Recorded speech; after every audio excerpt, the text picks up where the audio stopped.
Hello and welcome to the Sleepy Historian. Come in, settle down. Let the noise of the day fade away into the quiet of the night. The air is still and cool, scented with the faint, earthy fragrance of rain on old stone. Tonight we are not in a familiar library, but somewhere else entirely. We are traveling back in time and south, deep into the humid heart of the Mesoamerican jungle. The stars above are a brilliant, unfamiliar tapestry, and the sounds of the night are a chorus of insects and distant animals. We are here to visit the great stone cities of the Maya, a civilization of incredible astronomers, mathematicians, and artists. But they were also a people of profound ritual and brutal conflict. Did you know that for the Maya, the line between sport, war, and religion was almost non-existent, and it all converged in a single, terrifying spectacle?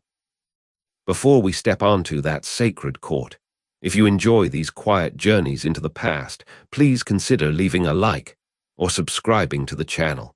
And perhaps, as you listen, think about what you would feel in their place. And leave a comment with your thoughts. Now, take a deep breath, and let's begin. Our story starts in a place carved from limestone and fear, the Maya ball court. Picture it now. It is not a field of green grass, but a long, narrow alley flanked by two immense, sloping stone walls. The court is shaped like a capital I, a corridor to the underworld, Xibalba, and a stage for the cosmos. The sun is setting, casting long, dramatic shadows that crawl up the stone ramps. The air is thick with the smell of copal incense, a sweet, piney smoke that clings to the humid air, meant to purify the space and please the gods. The stones themselves seem to hum with the energy of countless games played before, countless lives decided within these very walls. It is a place of immense power, both a theater and an altar. Imagine standing at one end, looking down that stone channel. The silence before the game is heavy, expectant. You can almost hear the ghosts of players past, the echo of a heavy rubber ball striking limestone, the roar of a crowd that has been silent for 1,000 years. This was the stage, and the play was a matter of life and death. Now let your mind's eye drift upward, to the top of those sloping walls. The stands are crowded, packed with people from every level of Maya society.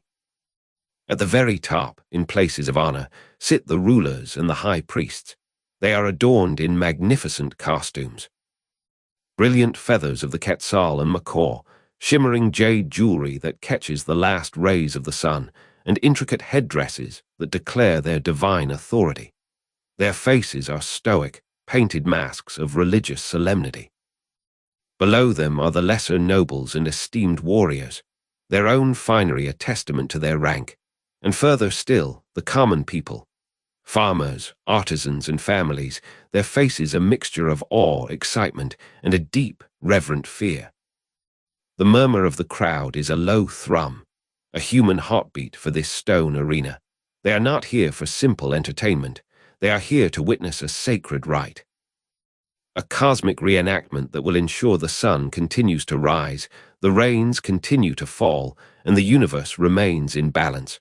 Their presence is a part of the ritual, their collective focus, a prayer. Now let's turn our attention to the object at the heart of this drama, the ball. It is not a light, air-filled sphere. It is a solid, heavy thing, weighing perhaps 8 or 9 pounds, maybe more. It is crafted from the latex of the rubber tree, a substance almost magical to the ancient peoples of this land. The process of making it was a secret art, mixing the raw latex with the juice of a morning glory vine to create a bouncy, yet punishingly dense projectile. Imagine holding it, the surprising weight, the dark, smooth surface. This ball was a symbol of the sun, or the moon, or perhaps the head of a vanquished god. When in motion, it was a dangerous weapon. It could move with incredible speed, and a direct blow to the head or torso could easily break bones, or worse. It demanded respect. It demanded sacrifice.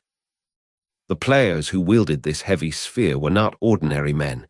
They were elite athletes, warriors in peak physical condition. As they emerged from the chambers beneath the stands, A hush falls over the crowd. There are two teams, perhaps 2 to 4 players on each side. Their bodies are painted with symbolic colors and patterns. Black and red, symbols of darkness and sacrifice. They wear little clothing to allow for movement. Just a loincloth, and perhaps a protective belt of leather and wood around their waists and hips, known as a yoke. Some wear knee pads or a form of helmet, but much of their body is exposed to the brutal impact of the ball. They are muscular, scarred, their faces set with a grim determination that is hard to read. Is it the focus of an athlete, the piety of a priest, or the resignation of a man walking toward his doom? They are the living embodiment of the hero, twins from the Maya creation myth, the Popol Vuh, preparing to descend into the underworld to challenge the gods of death at their own game. Before the first move is made, a priest enters the court. His costume is even more elaborate than the ruler's, a towering headdress of feathers and a mask representing a powerful deity. He chants in a low, resonant voice, raising a smoking censer of copal incense to the 4 cardinal directions. And then to the heavens and the underworld. He is consecrating the space, reminding everyone present that this is not merely a game. This is a holy communion, a ritual that feeds the gods and maintains the cosmic order. The players kneel, their heads bowed. They are not just athletes waiting for a whistle. They are participants in a sacred duty. The fate of their community, the favor of the gods, rests upon their shoulders. The pressure must have been immense, a weight far heavier than the solid rubber ball itself. Then, the game begins. The ball is thrown into the court, and the world explodes into motion. The rules are deceptively simple in concept, but fiendishly difficult in practice. The goal is to keep the ball in the air, and to eventually pass it through one of the 2 stone rings set high on the center of each wall. But the challenge, the beautiful, brutal challenge, is that you cannot use your hands or your feet. The ball can only be struck with the hips, the thighs, or perhaps the upper arms and shoulders. Imagine the sheer athleticism required. The players move with a violent grace, twisting, leaping, sliding across the stone floor. They throw their bodies in front of the speeding rubber sphere, absorbing the punishing impact with their padded yokes.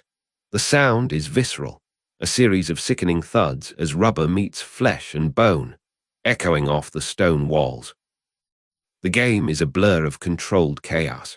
A player on one team launches himself sideways, almost parallel to the ground, to strike the ball with his hip, sending it flying across the court. An opponent anticipates its trajectory, dropping to one knee to deflect it with his thigh, keeping it in play. The stone floor is unforgiving, causing scrapes, bruises, and fractures. The game is long and grueling, a test of endurance as much as skill. The players are drenched in sweat, their painted bodies streaked with dirt and sometimes blood. Their breaths come in ragged gasps, but they do not stop. They cannot stop. To let the ball touch the ground is a failure, an offense to the gods they are trying to honor. The crowd roars with every incredible save, groans with every near miss. It is a spectacle of pain, power, and impossible agility. High above the players, seeming impossibly small and out of reach, are the goals, carved stone rings set vertically into the walls. The opening is often not much larger than the ball itself. Scoring a goal was an incredibly rare event.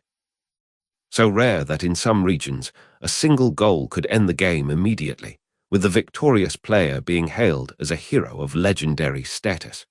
Imagine the focus required. The perfect calculation of angle, speed, and force needed to send that heavy ball through that tiny aperture using only your hip. A player might see his chance. The ball comes to him at the perfect height. He contorts his body, puts every ounce of his strength into the blow, and for a moment, everyone holds their breath. The player's face is a mask of intense concentration, a mix of hope and desperation. This single moment could mean glory, or it could mean death. This was more than a sport because it was a direct reflection of the Maya cosmos. The court was the world. The ball was a celestial body.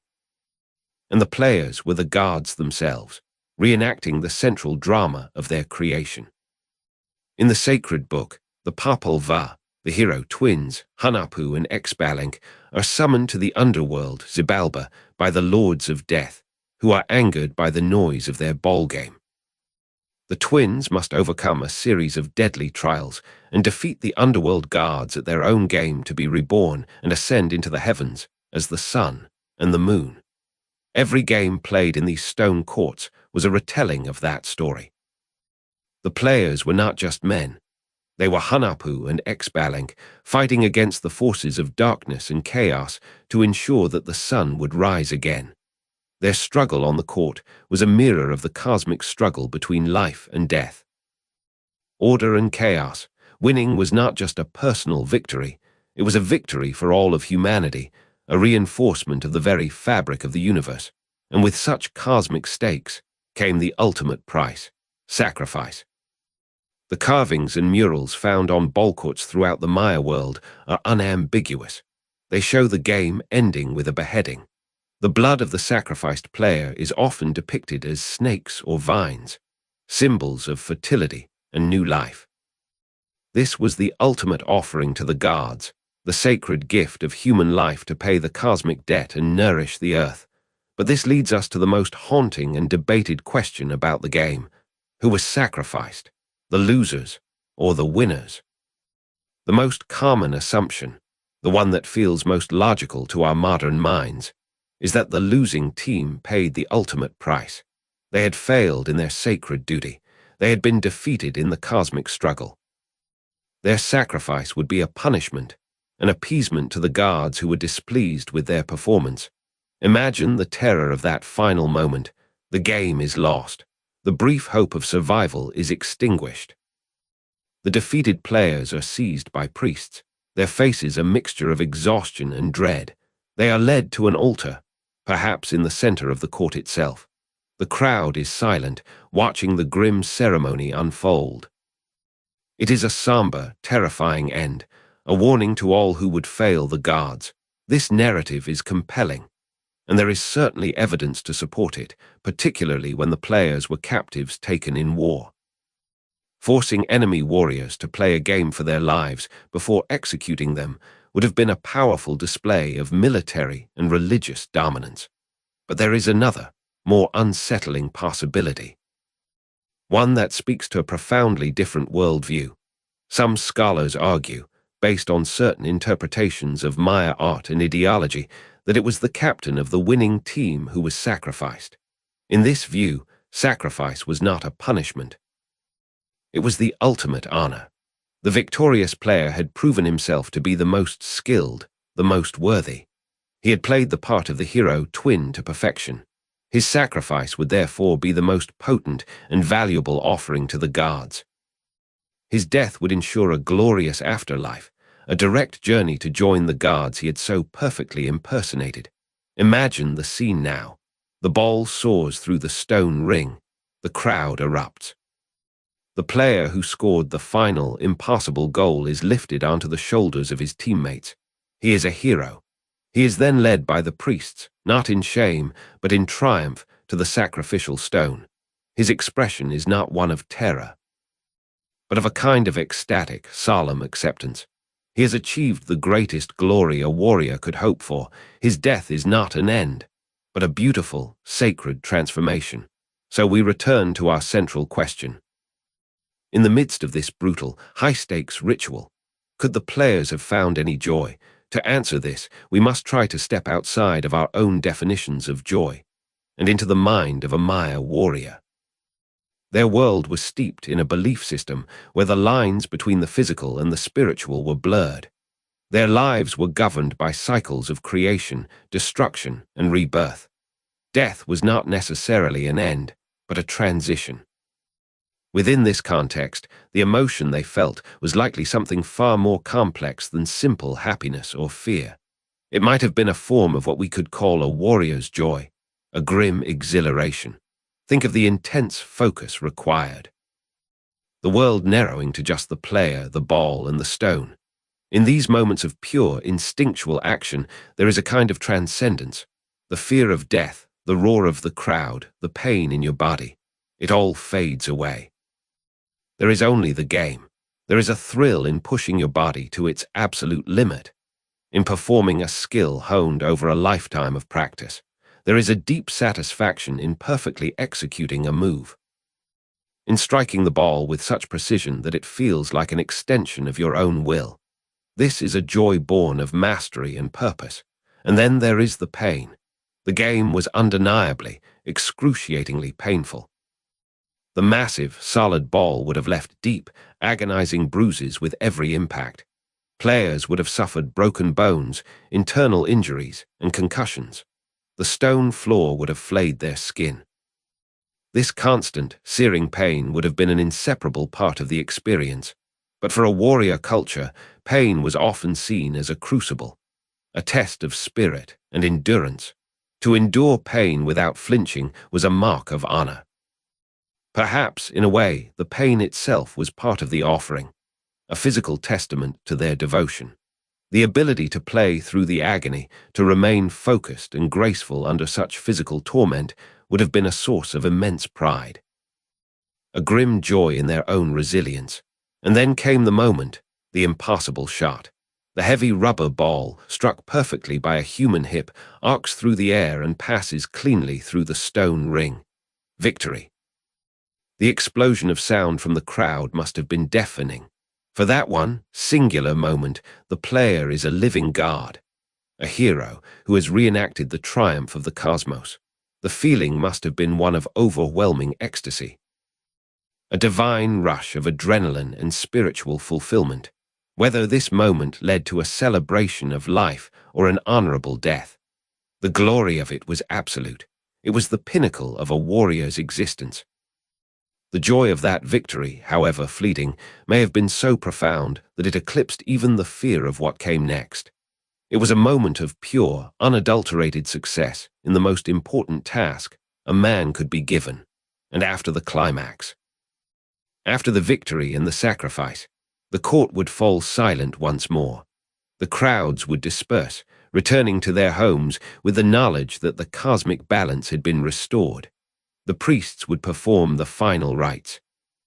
And perhaps a lone player, a survivor, would stand in the empty court as twilight deepened into night. What would he feel? Relief? Guilt? Or he would look at the bloodstains on the stone, at the silent, watching rings on the walls, and contemplate his own fate. The game was a cycle, and his turn would come again. The joy, the pain, the terror, the glory, it was all part of the same sacred dance.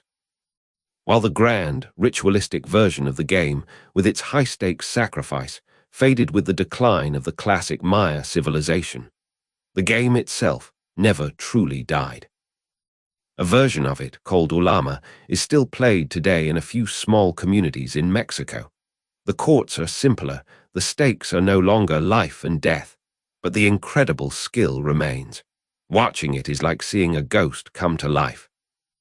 Players still strike the heavy ball with their hips, their bodies contorting in the same ways their ancestors did over 1,000 years ago. They play for pride, for tradition, for the joy of the game itself.